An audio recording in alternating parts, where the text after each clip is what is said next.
అలంకరించిన పెద్దలకి మరి అదే సభలో ఆసీనులైన అందరికీ నా ద్వాదశి నమస్కారాలు చెప్పుకుంటూ అదే విధంగా మా మద్గురువులైన పూర్ణానంద కర్ణాటి పాండరమ్మ గారికి మరి అదే విధంగా బోధగ్రోలితమైన ఉపలంచి కృష్ణమూర్తి నాయన గారికి ద్వాదశి వందనాలు చెప్పుకుంటూ మరి ఈరోజు మన పాపయ్య గారిది 32 సంవత్సరంలో ఈరోజు ఆరాధన కార్యక్రమం జరుపుకుంటున్నాము. మరి మా తాతయ్య గారిది కాబట్టి మేము అల్లరి చేసినా పర్వాలేదు కదా, అమ్మగారిది అంటే అల్లరి చేయకూడదు కదా, తాతయ్య గారిది అంటే మేము అల్లరి చేయొచ్చు కదా, అంటే అందుకనే మేము తొందరగా వెళ్ళిపోతున్నాం. ఇప్పుడు అందరు అసలు సభకి కొన్ని నియమాలు ఉంటాయి. ఏంటి అంటే పొద్దున్నే 10 గంటలకు వచ్చి సభలో కూర్చుంటే సభ మొత్తం అయ్యేదాకా ఉండి సభలో నుంచి జరిగే ఒక నియమం ఉంటుంది. తర్వాత సభని పెద్దలు ఉన్నంతసేపు కూడా సభ అయ్యేదాకా వినే ధర్మం కూడా శిష్యులకు ఉంటుంది. ఇట్లాంటివి నియమాలు కొన్ని ఉన్నాయి. కానీ మన ఇప్పుడున్న గురువులలో ఎక్కడ కూడా అట్లా పాటించట్లేదు. ఎందుకు అంటే అందరికీ సమయము ఏదో ఒక పనులు వెళ్ళిపోవాల్సి వస్తుంది, అందుకనే అట్లా చేస్తున్నారు. కాబట్టి మనము ఏది ఉన్నా ఎంత ఉన్నా ఎక్కడున్నా మనము గురువాక్యం మర్చిపోకూడదు. ఎందుకు అంటే ఎక్కడున్నా కూడా, ఎందుకంటే సకల దేశాల యందు సకల కాలాల యందు సకల వస్తువుల యందు చావు పుట్టక లేక చలించక ఉన్నది. కాబట్టి ఎక్కడున్నా కూడా మనము తను చచ్చేదాకా నిద్ర వచ్చేదాకా ఆ గురువాక్యం అనేది మర్చిపోకూడదు. మరి ఇప్పుడు పెద్దలందరూ చెప్పిండ్రు ఎరక ఏంటి పరిపూర్ణం ఏంటి. అసలు ఎరక పరిపూర్ణం ఇవి రెండే ఎందుకు చెప్పాల్సి వచ్చింది అంటే మన ఆశ్రమం అది, మనది అచల ఆశ్రమం. అచల ఆశ్రమంలో భాగవత కృష్ణ ప్రభు గారు మొట్టమొదటే ఒక దేవుని పేరు తీసుకోలేదు. ఎక్కడ కూడా మీరు గమనించండి, ఏ పుస్తకం అన్నా వ్రాస్తే మొదట గణేశుడనో లేకపోతే దుర్గా వాళ్ళంటే దుర్గా భవాని అనో లేకపోతే ఇంకేమన్నా రాస్తారు. మన దగ్గర ఒకటే మనది ఏమి ఆయన కృష్ణప్రభు గారు చెప్పిందంటే, జనులారా జనన మరణములను తొలగొంజోయజాలు లక్షణమితమై వినువారికి కనువారికి అని చెప్పింది. అంటే ఎందుకు ఆయన జనులు అని చెప్పిండ్రు అంటే ఇది అచల సాంప్రదాయం కాబట్టి జనులనే చెప్పినాడు. మళ్ళీ ఒక మాట ఏమంటారు, జనులు అనిరి దేవుడు ఎవరికి కనరాడని, అతనికి నామరూప కర్మలు లేవని. అది జనవాక్యం. అడిగితే దేవుడు ఎవరు అని అడిగితే ఏం చెప్తారు, ఏమో దేవుడు ఎట్లున్నాడంటే ఏం చెప్తావు, రాముడా కృష్ణుడా 33 కోట్ల దేవతలు ఉన్నారు, ఏమని చెప్తారు.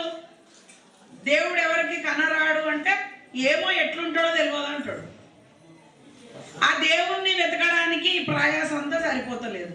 మరి ఆ దేవుడు ఎవరు ఎప్పుడన్నా ప్రశ్న చేసుకున్నారా?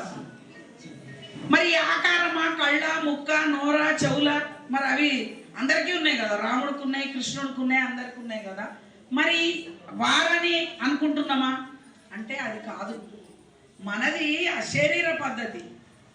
మీరు వచ్చి పాదాలకు దండం పెడుతున్నారు అంటే అహంకారం అనడానికి కోసము పాదాలను దండం పెట్టాలి.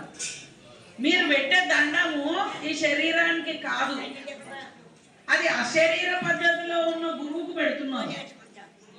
ఎందుకు గురువుకు పెడుతున్నారంటే బ్రహ్మానందం పరమసుఖదం కేవలం జ్ఞానమూర్తి దండాతీతం గగన సదృశం తత్వం అస్యాది లక్ష్యం ఏకం నిత్యం విమలమచలం సర్వది సాక్షిభూతం అన్నప్పుడు అక్కడ త్రిగుణరహితం అన్నారు కదా. ఆ త్రిగుణరహితమైన గురువుకి మీరు పాదాభివందనం చేస్తున్నారే తప్ప ఈ దేహానికి కాదు. అంటే ఈ ఆకారం ఉన్న ఈ శ్రీదేవి అని పేరు, ఈ అహంకారము, ఈ కళ్ళు, ఈ ముక్కు, ఈ చేతులు, దీనికి కాదు మీరు దండం పెట్టేది. లేదా అబ్బాసాయ్య గారు ఇంట్లో ఉన్నారు, ఇట్లా ఉన్నారు అంటే అబ్బాసాయ్య గారు ఎట్లా ఉన్నారు అంటే మీకు కళ్ళు ముక్కు నోరు చెవు అది కాదు. ఎందుకంటే మనది బోధ. ఈ బోధ ఎట్లా వచ్చిందంటే గురు గురు బోధలచే గుర్తు ఎరిగి గుర్తు బాసిన నరునికే దీని అందు మర్మము తెలుసు.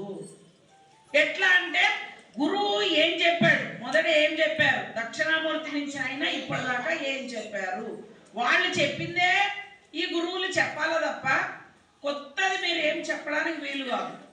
ఎందుకు అంటే గురువాక్యం అంటే ఎట్లా ఉంటుంది అంటే శాస్త్ర దృశ్యం గురువాక్యం. శాస్త్రం ఏం చెప్పింది, పుస్తకంలో ఏది ఉన్నదో అదే చెప్పాలి, కానీ సొంత వాక్యం ఇక్కడ పనికిరాదు. ఇది సిద్ధాంతం, ఇది ఒక సిద్ధాంతం. ఈ సిద్ధాంతాన్ని ఎవరు కూడా మార్చడానికి వీలుండదు. ఇది బృహద్వాసిష్ట సిద్ధాంతం. ఈ సిద్ధాంతము ఎట్లా ఉంటుంది అంటే ఇంకా ఒకటే జడ్జిమెంట్, దాంట్లో నువ్వు మళ్ళీ దాన్ని మార్చడానికి వీల్లేదు. ఆ ఉన్న దానిలోనే 4 మహావాక్యాలు ఉన్నాయా, ఇంకేమన్నా ఉన్నాయా, లేదా ఏమేమి ఉన్నాయి, ఏమేమి ఎరక, ఆ ఎరక తీసేస్తే పరిపూర్ణం ఎట్లా అన్నది తప్ప ఇంకేమీ ఉండదు. అందుకని మొదలు అచలను నెరిగిస్తా అన్నాడు. ఎందుకంటే ఇప్పుడు ఎవరన్నా గురువులు శిష్యులకు ఉపదేశం ఇచ్చిన తర్వాత సపోజ్ భక్తుడు తరించలేదనుకోండి, గురువుకు తిప్పలు తప్పవు అన్నాడు. అందుకని ముందేం చేయాలి, అచలం ఎరిగిస్తున్నా అని చెప్పాలి.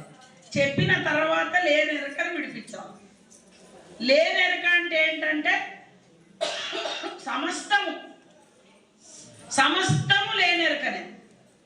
ఎందుకు లేనెరక అంటే పగలు 12 గంటలు మీకు గుర్తుంటుంది మాట్లాడిందంతా, మరి రాత్రి 12 గంటలు మీకు గుర్తుంటుందా? అది ఏంటిది? అది రాత్రి 12 గంటలు పడుకుంటున్నారు కదా, పగలు 12 గంటలు మాట్లాడుతున్నారు కదా, అదంతా గుర్తుంది కదా. మరి రాత్రి అంతా ఎక్కడ ప్రయాణించి వస్తున్నావో ఎప్పుడన్నా విచారించుకున్నారా? అంటే పుట్టి చచ్చే దాంట్లో పుట్టి చావనేది ఉందా, పుట్టి చావని దాంట్లో పుట్టి చచ్చేది ఉందా అన్నది ఎప్పుడు ఎవరన్నా ప్రశ్న చేసుకున్నారా? అది చేసుకున్నప్పుడు అప్పుడు లేనెరక ఎట్లా ఉందంటే, మనము ఒక రోడ్డు మీద వెళ్తుంటాం, కార్లో వెళ్తుంటే దూరం నుంచి ఇట్లా మిణుకని మెరుస్తుంటుంది, అక్కడ నీళ్లు ఉన్నాయేమో అనుకుంటామా అనుకోమా? అంటే అది ఏంటి, ఎట్లా వచ్చింది అంటే లేకుండానే వచ్చింది. మరి మనం ఎట్లా వచ్చాము, లేకుండానే వచ్చినాం. అంటే పగలు కానీ రాత్రి కానీ మీరు విచారించుకుంటే మరి మీరు ఎక్కడి నుంచి వచ్చారు, నేను ఎక్కడి నుంచి వచ్చాను అన్నది మనం విచారించుకుంటే, మరి రాత్రి ఎక్కడికి పోతున్నావు, 12 గంటలు పోతున్నావు కదా, ఆ 12 గంటల్లో మీరు ఏం చేస్తున్నారు, ఎక్కడ పోయి వస్తున్నారు, అదంతా కూడా మీరు అచల గురువుల దగ్గర విచారించాలి. పుట్టి సచ్చేది ఏంది, పుట్టి సావనిది ఏంది, ఇది ఉందా లేదా? అప్పుడు అచల గురువులు దాన్నే మనకి విచారణ చెప్పి, అంత సులభం కాదు. 12 నెలలు చూసి ఉపదేశం ఇవ్వాలి, 12 సంవత్సరాలు చూసి సూచన చేయాలి. కానీ సూచన చేయగానే అందరు కనుకుంటారు. ఇప్పుడు ఇంతమంది ఉన్నారు, ఎవరెవరు ఏమేమి చెప్పిండ్రు సాయంత్రం అడిగితే చెప్పగలుగుతారా? ఎందుకు మరి, ఎందుకు చెప్పలేరు? అందరూ ఒకటే కదా. ఇక్కడ ఈ శరీరాన్ని తీసుకొచ్చి కూర్చోబెడుతున్నారే తప్ప మీ మనసును తెచ్చి కూర్చోబెట్టట్లే. అందుకని ఏమంటాడంటే మనసు ఇచ్చి వినుడి, ఓ నరులారా వినజేసేదా కనజేసేదా అన్నాడు. కాబట్టి మీరందరూ కూడా మరి ఎవరు ఏ వాక్యం చెప్పినా దానిలో ఉన్న ఒక్కటే మా పూర్ణానంద కర్ణాటి పాండరమ్మ గారు అంటుండే, మేము ఏదన్నా క్వశ్చన్ అడుగుతుంటే అబ్బా మీకు చెప్పాలంటే తట్టడి తినాలి, మీరు ఎక్కడన్నా వండరే మంచి తీసుకోండి చెడు ఇడిచేయండి అన్నందుకు మేము ఈరోజు ఈ వేదిక మీద నిలబడి మాట్లాడే అర్హత మాకు కలిగింది. అందరూ కూడా మరి అదే విధంగా మంచిది తీసుకొని ఏ విధంగా మరి ఇందాక మురికి కాలువలు వచ్చి చేరుతున్నాయి అని అంటున్నారు అయ్యగారు. మరి ఆ మురికి కాలువలు ఏంటిది అన్నది మనం విచారించుకొని మన మార్గం ఏంది, మనం ఏ విధంగా పోవాలి అన్నది కూడా అందరూ గురువులకు సహకరించి మీరు కూడా ప్రతిదీ వినాలి. తిన్నదే మీకు తినడానికి అరిగిపోతుంది, విన్నది మర్చిపోయే శక్తి ఉంది. కాబట్టి అందరు గురువులు చెప్పింది విని తరించాలని నాకు ఇచ్చిన ఈ సమయానికి నేను ధన్యవాదాలు చెప్పుకుంటూ నా ద్వాదశి నమస్కారం చెప్పుకుంటూ ముగిస్తున్నాను. జై సద్గురు.